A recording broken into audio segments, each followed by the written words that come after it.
Bonjour, je me présente, je suis Spiller Jean-Paul, président de l'amicale des voitures anciennes d'Hambach. Et puis comme le temps il se remet à être beau, après on va bichonner les voitures pour pouvoir faire nos premières sorties.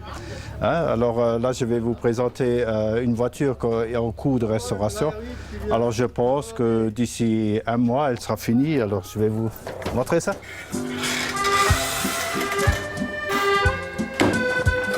Alors ça, c'est la première voiture qui a été construite sous la marque BMW.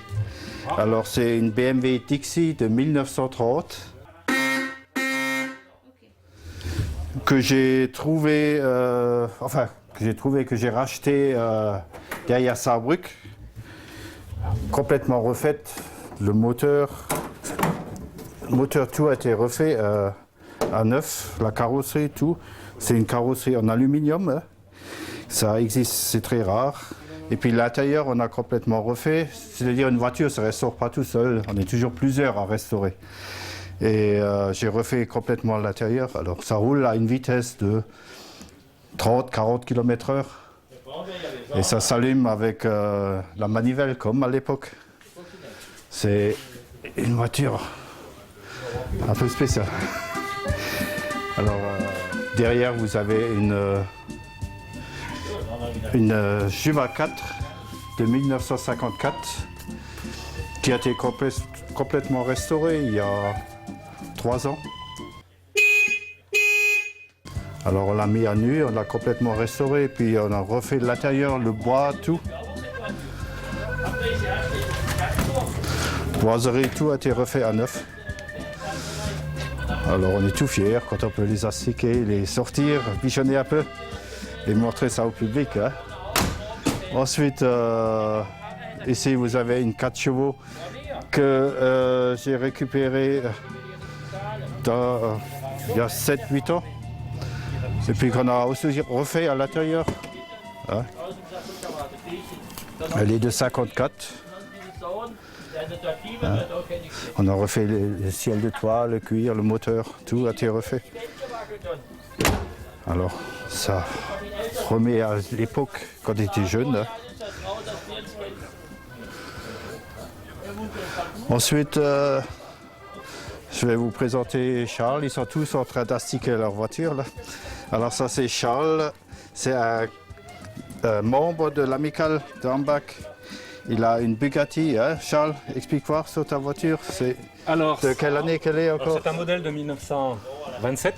C'est une reproduction d'une Bugatti type B35. Bien sûr, Bugatti fut un grand sportif dans l'automobile. Hein. Et c'est en hommage du Bugatti que je possède une Bugatti, tout simplement. Et c'est un peu spécial comme voiture. Hein. C'est l'intérieur, enfin c'est assez atypique parce qu'on ne rencontre pas beaucoup. Et croyez-moi que c'est vraiment très agréable de la conduire. Voilà, on en prend soin, ouais. On bichonne, on nettoie. Nous avons de côté là une Alpine A110. Alors c'est un membre du club aussi et il a travaillé pendant 4-5 ans. 3 ans et demi. 3 ans et demi à la refaire complètement. Alors elle a été refaite de A à Z. Pascal, C'est une voiture qu'on a achetée en pièces détachées. Ouais. 1971. Voilà. Et bon, on a travaillé 4 ans dessus pour la remettre en état. 3 ans et demi, 4 ans. Et c'est une voiture très très recherchée. Ouais. Alors elle était très connue à l'époque au rallye Monte Carlo, ouais. Tout ça. Hein. Et puis à l'intérieur complètement refaite. Alors ils sont tout fiers hein, de pouvoir la saisir. La première année d'ailleurs qu'elle va sortir. Hein. Ouais. C'est la première année, ouais. Alors espérons que le temps il continue.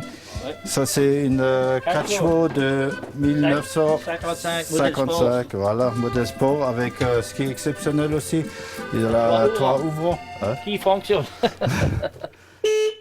Vraiment super, c'est du 95. Je veux dire, je ne peux pas rouler plus vite. Si, c'est vrai, c'est vraiment une voiture super. Hein. Elle fait du 6 litres au 100, très économique. C'est vraiment C'est une voiture qui, à l'époque, quand j'étais jeune, c'était la première fois qu'on voyait des femmes conduire une voiture. En général, c'était des 4 chevaux.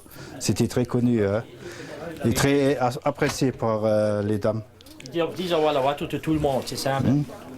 C'était la voiture du peuple. Une voiture de tout le monde, ça. C'est petit, c'est une 4 places. Viens ici, toi. C'est une 4 places, c'est vraiment super. Hein. Et ce qu'il y a, ça bouffe vraiment pas beaucoup d'essence.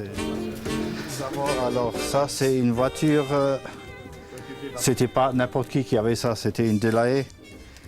Et elle est de 1932, si je ne me trompe pas, 1937. Ça, c'est M. Ottermann, c'est le doyen de l'amicale. Et il a travaillé pendant 10 ans pour la restaurer.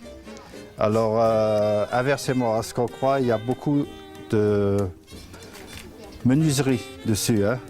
Et il a refait les portières, il a refait tout pendant 10 ans. Il a travaillé dessus pour revoir tout. Tu peux me faire montrer le moteur si tu veux. Alors, c'est la voiture. Et ce que M. Ottermann il fait encore actuellement, il fait encore des mariages qu'il fait avec cette voiture-là. Et ce qui est incroyable, c'est qu'à l'intérieur, il n'y a pas de clim, hein, il n'y a pas de chauffage central, il n'y a rien de tout ça. Et ce qu'il y a à l'intérieur, c'est-à-dire derrière, vous avez encore des strapontins. Hein, vous avez les strapontins à l'arrière. C'est une personne. Hein, alors c'est vraiment là. Et vous pouvez voir la position du volant, il est à droite. Ce qui était à l'époque, les voitures françaises avaient tous des volants à droite. Hein? Et ça, c'est assez exceptionnel à l'heure actuelle. Il faut savoir la rouler. Il faut avoir des muscles, c'est pas n'importe qui va la rouler, celle-là. Et ensuite, nous avons un C4. À l'époque, les jardiniers, et ça, ils avaient des voitures comme ça, les petits jardiniers à l'époque. Hein, ça c'est M. Germain, c'est le propriétaire de la voiture, membre de l'amicale aussi.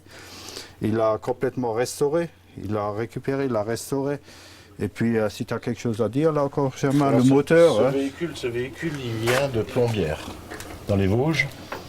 C'était un matelassier qui a été racheté par un fleuriste en 1954 et ce fleuriste l'a modifié de berline en camionnette. Alors l'originalité de cette camionnette, c'est que l'arrière de la cabine, c'est l'arrière de la berline. Si on peut regarder, il est rond, alors que toutes les modifications qui ont été faites sur ce genre de véhicule, ils ont simplement coupé l'arrière, ils ont mis des planches. Ça faisait pas beau. Et ça fait toute l'originalité. Comme je travaillais chez ce fabricant de pneus, je dis on l'a restauré en Michelin. Et on fait briller les pneus. Voilà, et tout le monde qui est astique pour qu'on soit beau. Premier dimanche au mois de mai. De sortie. Alors elle date de 1930. Elle est d'origine depuis 1954, elle était comme ça, la même benne, le même châssis, le moteur d'origine. Et ça tourne comme une horloge. Nous arrivons, alors ça c'était la voiture sportive que tous les jeunes de mon époque enviaient et qu'on n'a jamais eu. C'était la R8 Gordini qui était très renommée, que tout le monde voulait. Et puis ils avaient les deux traits blancs, alors tout le monde sur les Dauphines, partout ils se mettaient des traits blancs pour faire un peu de fun. Et ça c'est la R8 Gordini qui a été refaite à l'époque. Et ça c'est M. Denis Krauser, c'est le propriétaire de la voiture et qui s'est amusé à complètement la restaurer et à faire quelque chose de formidable. Oui, c'est une voiture qui a nécessité 1800 heures de restauration. Donc au bout de 8 à 10 ans de travaux, j'ai donc pu reprendre la route l'année dernière au mois de juin et suite à ça j'ai rejoint le club de Hambach qui est bien content d'avoir de belles autos et puis les mêmes ne sont pas en reste. Donc l'union fait la force. Puis ce qui est très bien dans ce club, c'est qu'il y a différentes générations, entre une voiture donc 70 à peu près, et des voitures des années 20. Et on n'a pas de conflit de génération. Ça, c'est vrai. Alors, Comme le disait Jean-Paul, c'est de la voiture dont rêvaient beaucoup de... tous les jeunes rêvaient qui qu'ils avaient ne environ pouvaient. 20 ans dans les années 60-70. Et moi qui en avais que 10 ou 12 à l'époque, j'en rêvais aussi. Mais bon, à l'époque, j'avais pas de permis, alors c'était pas la peine que je m'attelle à l'acheter. Mais j'ai rattrapé le retard par la suite. Ensuite, nous avons une voiture américaine qui est Oldsmobile, oui. 79. 79. Celle-là, de toute la bande. Et ce qu'il y avait de terrible pour nous, c'est-à-dire si on regardait nos voitures françaises, il n'y avait pas de confort rien. Alors là, c'était le grand luxe déjà à l'époque. Tu as quelque chose de spécial, Guy? Non, peux montrer la moi je taille, ne l'ai pas restauré, je l'ai acheté dans l'état et au fur et à mesure, je change un peu les pièces en préventif pour pas qu'elle tombe en panne, quoi. Je la garde dans son jus. Elle a 27 ans, c'est une des plus jeunes. Mais c'est déjà quelque chose qui a... En 79, il y a déjà la climatisation dedans, alors qu'en France, on ne l'avait pas. Hein. Elle marche au sans-plomb, alors que nous, on a eu le sans-plomb beaucoup plus tard après. Hein. Ça, c'est quand même quelque chose aussi qu'il faut dire. Nous, c'est très récent, le sans-plomb. Les Américains l'ont depuis 73 ou 75, je ne me rappelle plus exactement. Mais c'est quand même quelque chose qui est autre chose. Bon, maintenant, il ne faut pas regarder la consommation d'un tel véhicule. Hein. C'est quand même des gros moteurs. Hein. Ça consomme 20 litres au 100, quoi. Hein. C'est pas très économique. L'intérieur, c'est le luxe. Hein. C'est déjà le grand luxe par rapport aux voitures que nous on avait à l'époque. Ici, nous avons une voiture. Alors ça, c'est une voiture d'exception. Alors c'est une Messerschmitt. C'est une voiture qui a été construite après-guerre, en 1948. Ils ont commencé à la faire. Et l'originalité de cette voiture, c'est de dire pendant la Deuxième Guerre, il y avait les avions de guerre, les Messerschmitt. Hein, et quand la guerre était finie, ils avaient des millions et des millions de cockpits d'avions. Et ils ont repris ça. Ils ont construit une voiture en conséquence. Et cette voiture était prévue à l'époque pour les handicapés de la guerre qui avaient les jambes cassées ou des trucs comme ça. Attendez, va. Voilà. Alors, comme vous pouvez le voir, il n'y a pas de volant. Hein. C'est un guidon, c'est presque une moto. Hein. Et c'est une voiture qui, à l'heure actuelle, elle coûte dans les 30 000 euros. Rien que cette voiture, si on regarde, il n'y a rien. Et ce qui est encore de spécifique à cette voiture, c'est dire le levier des vitesses. Il se trouve ici. Et si cette personne veut le frein à main, c'est ça. C'est assez rudimentaire. Et si cette personne veut faire une marche arrière, elle est obligée de couper le moteur. Elle est obligée de couper le moteur et puis on ouvre. Elle met la marche arrière dedans. Elle roule aussi vite en arrière qu'en avant. Ça, c'est spécifique à cette voiture. Ensuite, je vais vous montrer le moteur. C'est un moteur Sachs.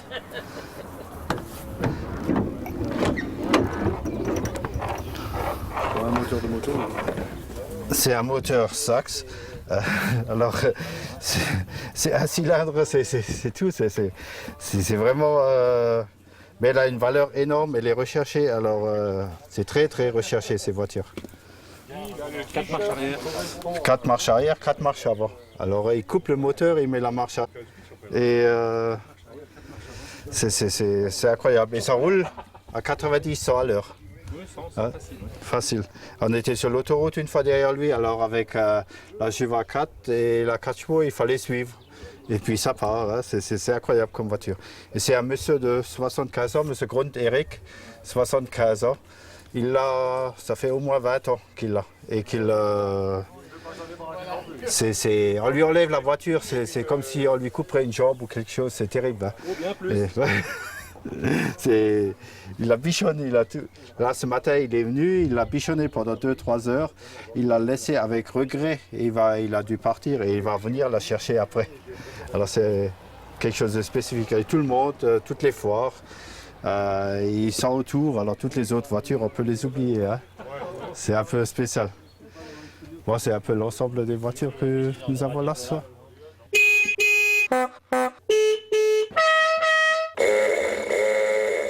Alors la passion des voitures anciennes, c'est venu à l'âge de 18 ans, quand on faisait le permis de conduire. Après les premières voitures, c'était les 4 chevaux. Ensuite, on avait la chance, à l'époque, il n'y avait pas de contrôle technique, des choses comme ça. On allait au cimetière de voitures, on changeait la pièce et on repartait, on bricolait soi-même. Et puis c'est une passion qui est restée, qui a toujours été incrustée.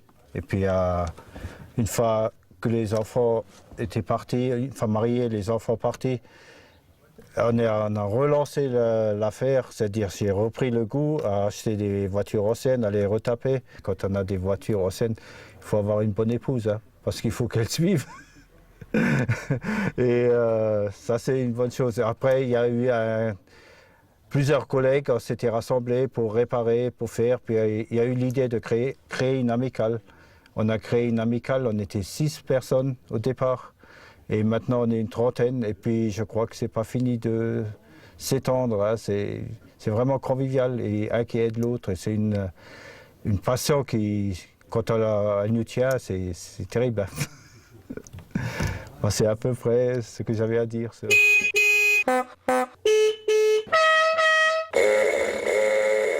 Bon, je vous propose maintenant de faire un petit tour, une petite balade en voiture. On ira jusqu'à Neufgrange, on reviendra. Et puis je passe le relais à Charles qui sera dans sa Bugatti pour faire les commentaires. Ok, bon, on va faire un petit parcours sympathique avec un petit cortège. Nos amis, les voici. On va tout doucement rentrer chacun dans son véhicule et puis on va, comme disait le président du club, faire un petit parcours très sympathique. On y va ? Ok ? Ok, on est parti.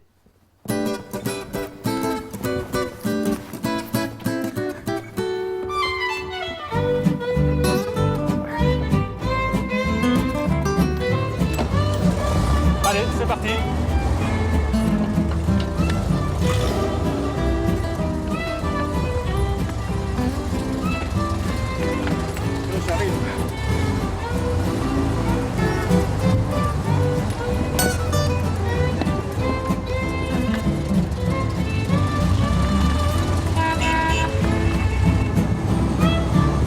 Voilà, le cortège suit. Il fait beau, il fait chaud.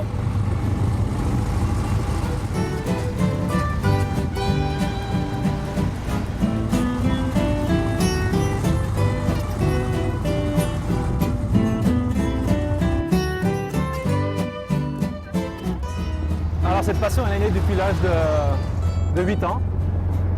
J'étais un fan de Bugatti.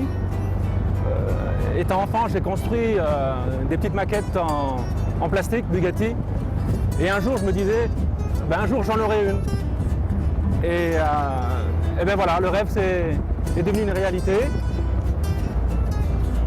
Et j'en profite, moi et ma femme, je précise. C'est une belle petite passion. Et cheveux au vent, il fait chaud. C'est super.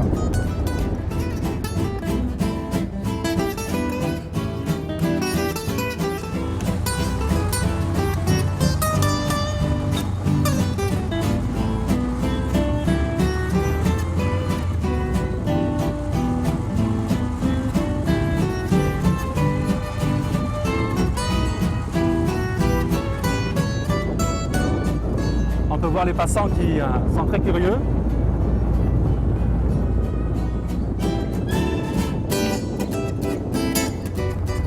Ce qui est dommage, c'est que les téléspectateurs de Mosaïque ne sentent pas l'odeur de raisin et de l'huile de voiture de la Delahaye que voici. Elle fume bleue. C'est une odeur d'huile de raisin agréable.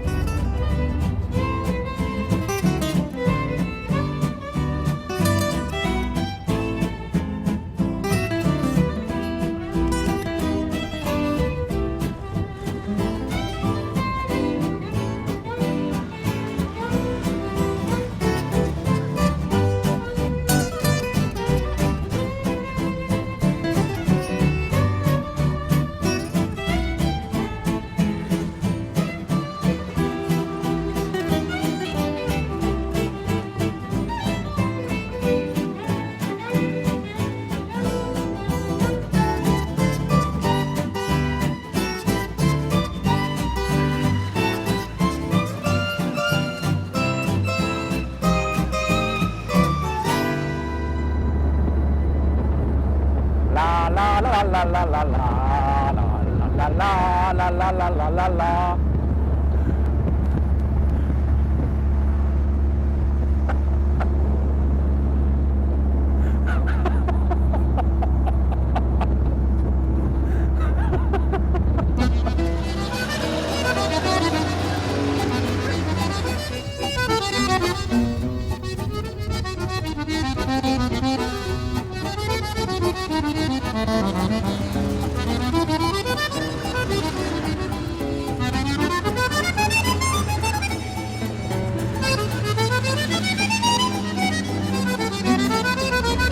Voilà.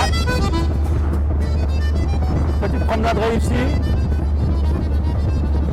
De retour à la maison. Après quelques kilomètres de promenade. C'était sympa, hein?